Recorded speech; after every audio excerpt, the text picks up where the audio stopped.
Morning students, आप सभी का स्वागत है आपके अपने YouTube channel maths for academy में। आज हम आपके लिए लेकर आए हैं कक्षा 8 की गणित विषय की वर्कशीट नंबर 14। तिथि यहाँ 12/11 है, ये गलती से लिखा हुआ है। यहाँ पर 13 गलती से लिखा हुआ है, यहाँ पर 12/11/2020 के लिए वर्कशीट आई है। तो यहाँ पर वर्ग और वर्गमूल के बारे में आगे यहाँ पर यानी कि नया चैप्टर हमारा शुरू हुआ, तो वर्ग और वर्गमूल जो चैप्टर है उसके बारे में यहाँ पर चर्चा हो रही है, स्क्वायर एंड स्क्वायर रूट के बारे में। तो उसके बारे में यहाँ डिटेल में आगे पढ़ेंगे कि क्या इसके बारे में है। तो आगे यहाँ पर दी गई आकृति एक खिलौने की है, जिसमें 5 ब्लॉक हैं। इन ब्लॉक को एक एक ऊपर रखा गया है, प्रत्येक ब्लॉक बराबर बराबर हिस्सों में बांटा गया है। मुझे इन ब्लॉकों में से एक पैटर्न दिखाई दिया, जिसे मैंने लिख दिया और आगे पैटर्न को आप पूरा करेंगे। तो यहाँ पर जैसे उसने देखा वैसे ही उसको लिख दिया। तो पैटर्न में हमें कुछ विशेष प्रकार की संख्याएं 1, 4, 9, 16, 25 प्राप्त हुई। अब हम प्रत्येक आकृति को अब अलग से लेकर समझेंगे।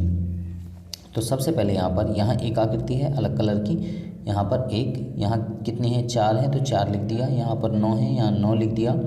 यहाँ पर ये 4 की 16 हैं तो यहाँ 16 और यहाँ पर ये टोटल 25।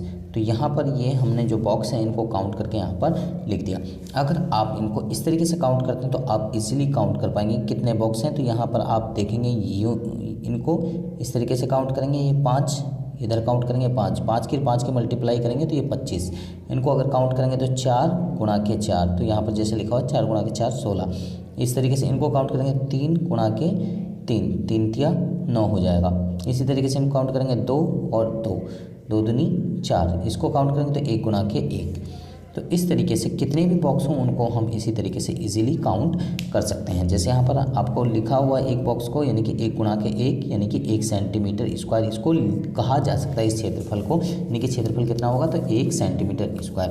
अगर इसको कहा जाए तो यहाँ पर आप जब इसको मल्टीप्लाई करेंगे तो 2 गुणा के 2 यानी कि 2 दूनी 4 सेंटीमीटर स्क्वायर। इसका क्षेत्रफल अगर कहेंगे तो 3 गुणा के 3 यानी कि 3 तिया 9 सेंटीमीटर स्क्वायर।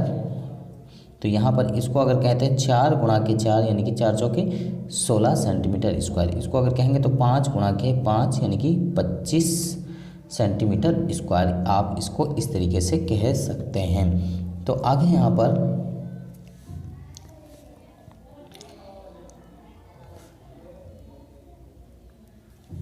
पर आपसे कहा जा रहा है वर्ग संख्या और विस्तारित रूप क्या है उसका, और घातांकी रूप क्या है, और वर्ग का क्षेत्रफल कितना है।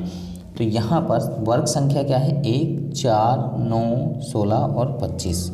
तो यहाँ पर विस्तारित रूप में इसको हम लिख सकते हैं 1 गुणा के 1, इसको 2 गुणा के 2, इसको 3 गुणा के 3, इसको 16 को 4 गुणा के 4 और 25 को 5 गुणा के 5।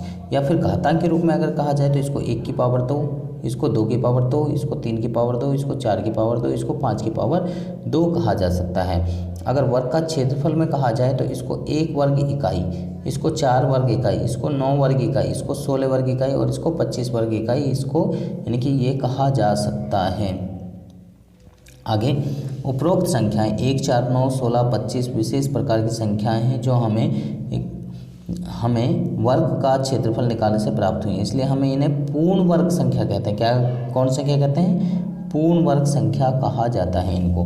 प्राकृतिक संख्या जैसे 1, 2, 3, 4, 5, 6, 7, 8 और 10, इन संख्याओं का पूर्ण वर्ग। अगर हम इनका पूर्ण वर्ग निकालते हैं तो पूर्ण वर्ग संख्या यानी कि 1 का निकालते हैं 1 ही होता है, 2 का निकालेंगे तो यानी कि 2 बार गुणा हो गया अपने आप से ही, 2 गुणा के 2 यानी कि 4। 3 का करेंगे तो 3 गुणा के 3 यानी कि 9 हो जाएगा। 4 का करेंगे 4 गुणा के 4 यानी कि 16। 5 का करेंगे तो 25। 6 का करेंगे 36। 7 का करेंगे 49। 8 का करेंगे 64।